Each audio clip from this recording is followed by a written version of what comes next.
Olá, eu me chamo Dayan Ciebra, seja bem-vindo a mais um vídeo e hoje eu não estou sozinho.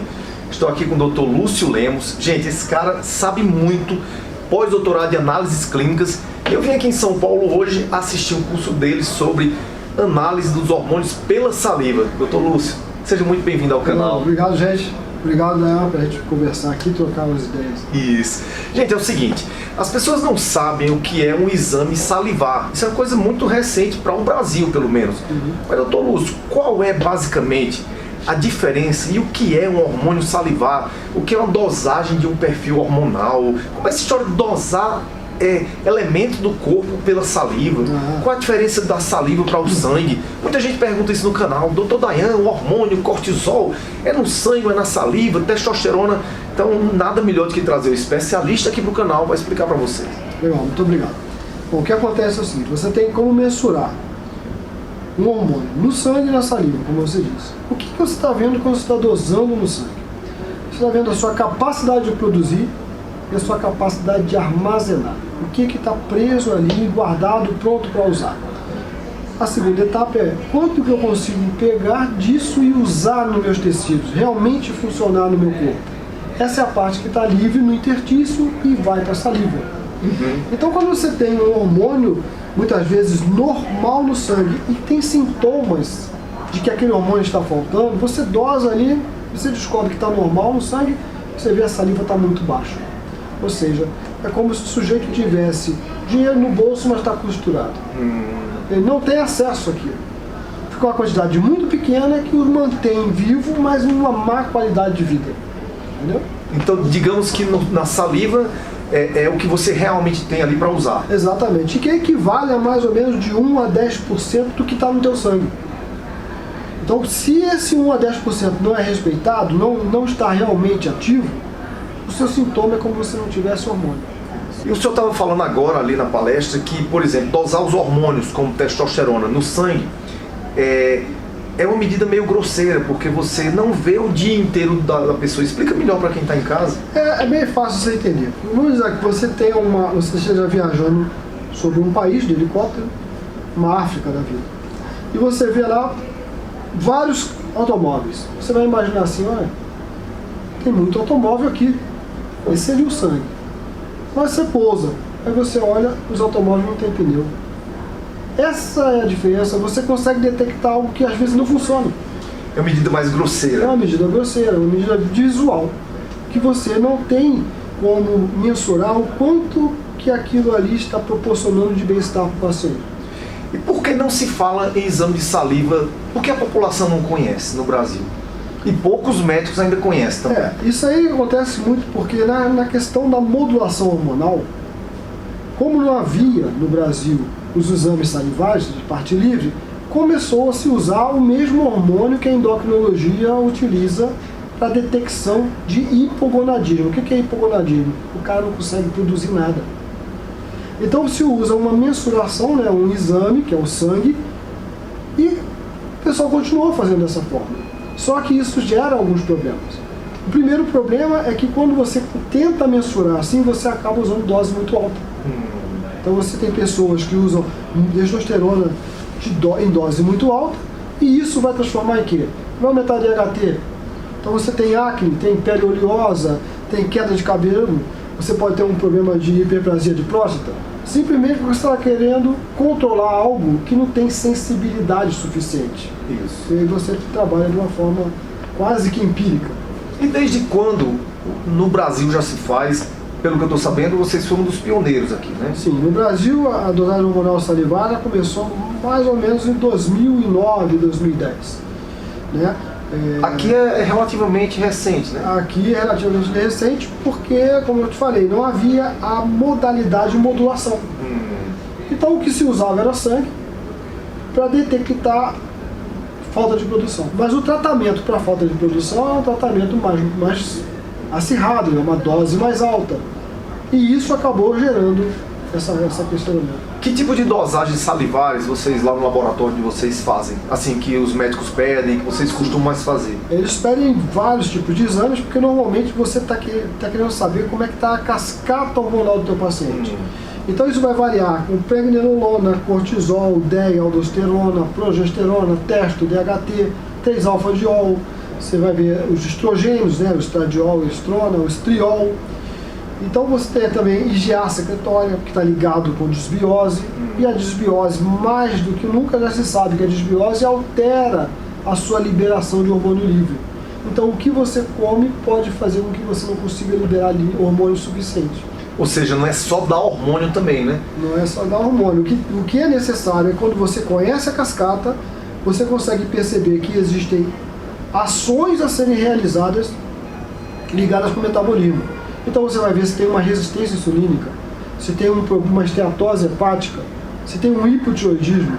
Tudo isso, quando regulado, possivelmente a dose vai ser menor ou talvez nem precise usar hormônio. Até desintoxicar o corpo também. Desintoxicar o corpo, desinflamar o corpo, tudo isso faz parte de modulação hormonal.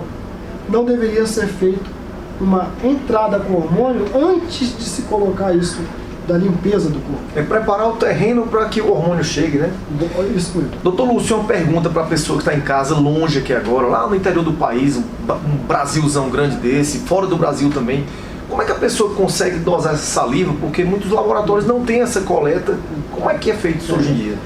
A tecnologia para dosagem realmente não está espalhada pelo Brasil ainda. Então você tem que pegar laboratórios que estejam já desenvolvendo essa técnica. Como é que o paciente pode fazer? Ele entra no site, no nosso caso, do nosso laboratório, ele entra no site, ele adquire o kit de coleta, que é um kit com tubinhos especiais, não pode ser qualquer tubo. E aí o tubo chega em casa, ele vai colher de acordo com as instruções, ele colhe 4 a 3 tubinhos e vai mandar de volta para o Sedex. As pessoas sempre me perguntam, mas e esse tempo? Esteroide não tem perigo de tempo. O esteroide pode ficar viajando por pelo menos 20 dias. Olha só. O que acontece com o esteroide? O esteroide é um marcador territorial original. Quando você tem um animal, um leão, por exemplo, ele acorda, ele vai caminhar até o limite da área dele, ele vai urinar e defecar ali. Aquele hormônio impregnado naquela região vai servir de sinalizador para outro leão que está chegando. Que vai, por ali ele consegue saber idade, força, saúde, agressividade daquele animal, se ele está bem ou mal. Ele vai entrar ou não. Você imagina se ele tiver que fazer isso em todo o território. Então no dia seguinte ele vai para outra região. Porque aquela ali já está marcada e por vários dias, sol ou chuva, o esteroide está ali. Então o esteroide não tem perigo ele não morre, não é dissolvido por bactéria, né? Não tem esse problema. Então você coleta no tubo de ensaio e manda pra gente. Aí chegando no laboratório, vai ser informado que o material chegou, que está em condições, quantidade, né? Tudo certinho. E aí sim o paciente faz o pagamento e o material começa a ser processado. O importante é que após esse resultado ele procure um médico que conheça. Porque aí as ações que vão ser tomadas são ações que normalmente o profissional de saúde preparado que tem que... Para saber analisar, né? Saber analisar. Normalmente é quanto de saliva? Vamos usar uma linguagem bem popular. São quantas cuspidas num tubo desse? O tubinho é mais ou menos desse tamanho e você vai colher metade dele. Então dá mais ou menos uns 2,5, 3 ml. Não é muito difícil. E ao longo do dia, vários momentos? Vários momentos. Você tem 3 tubinhos, vai colher manhã, tarde e noite. Caso acorde de madrugada, ele colhe da madrugada também num outro tubinho. Por que essa madrugada? Porque mais da metade dos pacientes que acordam de madrugada tem mais cortisol na madrugada do que durante o dia. Está desperto. E isso é muito perigoso, porque se ele não faz o da madrugada, com o resultado baixo do dia, ele acaba tomando medicamento que não precisava. É muito legal, gente. Eu falo como médico, hoje eu não atendo mais, mas enquanto eu atendia, pegar um exame de saliva mostrando a curva do cortisol é muito bom pra gente, viu, doutor Lúcio? Feedback como médico. O médico que trata um paciente vendo o DEA, o cortisol, você fica como se fosse um painel de controle, né? Exatamente. Muito mais tranquilo. Você consegue ver uma situação que é muito importante e pouco vista, que é o ritmo circadiano. Muitas vezes o paciente tem cortisol normal, ele não precisa tomar hidrocortisona, mas ele tem alteração no ritmo, ele precisa se readaptar. Aí o tratamento é outro, um adaptógeno, alimentação regular, exercício. Às vezes mudar um estilo de vida, né? Já resolve. E aí não é medicamento, né? Mas o sintoma é o mesmo do cara que precisa. Esse que é o problema. O grande problema é esse. Bom, gente, eu tô aqui conversando com o Dr. Lúcio, né? A gente não tinha combinado isso aqui de forma alguma. Ele ia almoçar, eu tava assistindo o curso dele. E o Dr. Lúcio, o pessoal tem que saber pelo menos um pouquinho do que o senhor tá dando aula aqui. O cara sabe demais. Achei interessante aquela sua fala. Eu acho que seria bom, só pra gente começar a encerrar, você estimulando aqui no curso a interação entre o médico, o cara do laboratório e o farmacêutico. Como é que funciona isso? Por que isso tem que acontecer? Quando você pensa num tratamento integrativo, não é só as especialidades médicas. Os especialistas médicos deveriam entrar em contato com os seus fornecedores de serviço, que seria a farmácia de manipulação, o laboratório, e trocar ideias e montar, não sei se a palavra seria protocolo, mas modelos de ação, onde todo mundo soubesse falar a mesma língua. Isso. Porque o paciente ele precisa ter uma segurança. O laboratório precisa saber o que vocês médicos precisam realmente de exame. E às vezes o exame não é aquele. E aí a informação do responsável técnico do laboratório é importante. Isso. O mesmo acontece com o farmacêutico.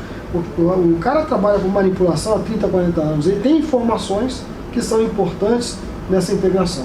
E todo mundo ganha, né? Todo mundo ganha. A gente tem que ter mais humildade, todos os profissionais e o farmacêutico conversar mais. Dessa forma, gente, o que eu aprendi aqui hoje, eu tô com a cabeça lotada. Você não sabe não, viu? Cabeça lotada aqui.